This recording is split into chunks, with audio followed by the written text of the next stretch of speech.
Cotentin, unique par nature, présente Les Petits Curieux.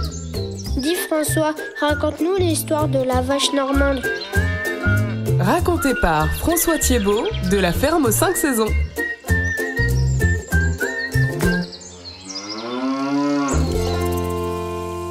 Eh bien, ce matin encore, pour ton petit déjeuner, un bon bol de lait qu'une paysanne ou un paysan auront trait. Mais d'où vient-il ce bon lait ? Petits et grands, dans nos caches vous promenant, vous pouvez apercevoir, là, dans nos clos en herbe, ruminant, quelques belles normandes en robe, du soleil profitant, coiffées pour certaines encore de belles cornes sculptées par le vent. Couchés parmi les fétuques, trèfles et pâquerettes, avec leurs langues râpeuses, myrtilles, cerises ou noisettes, de ces herbes auront fait cueillette, pour bien remplir leur estomac.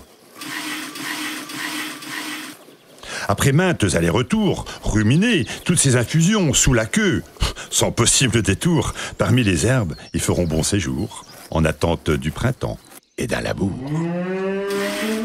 Mais rester dans notre vache fixée, quelques bonnes vitamines et acides aminés aideront dans la mamelle à fabriquer quelques bons produits lactés, pour qu'au petit matin, vous puissiez, avec une belle tartine de pain beurre, apprécier tous ces produits laitiers.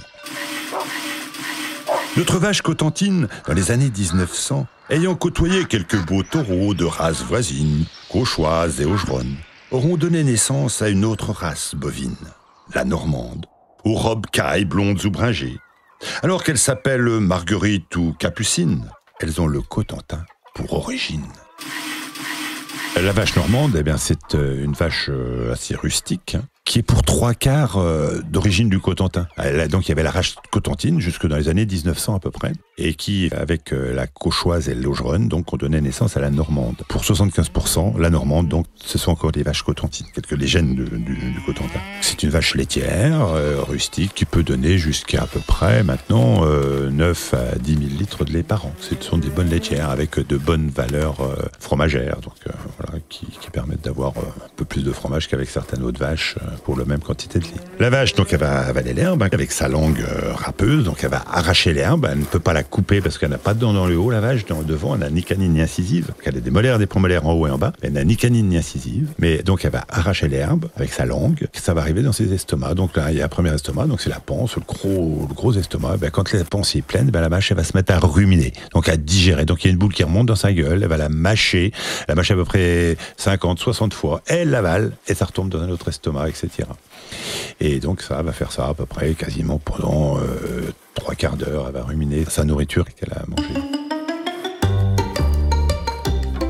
Alors elle mange normalement de l'herbe et du foin l'hiver, bien sûr. Maintenant, les vaches, on peut leur donner un peu de céréales, bien entendu, et elles ont, par en Normandie, elles ont beaucoup de maïs aussi l'hiver à manger. Mais elles ont beaucoup de l'herbe quand même, qu'elles peuvent tranquillement manger, déguster dans nos belles prairies normandes, voire cotentines.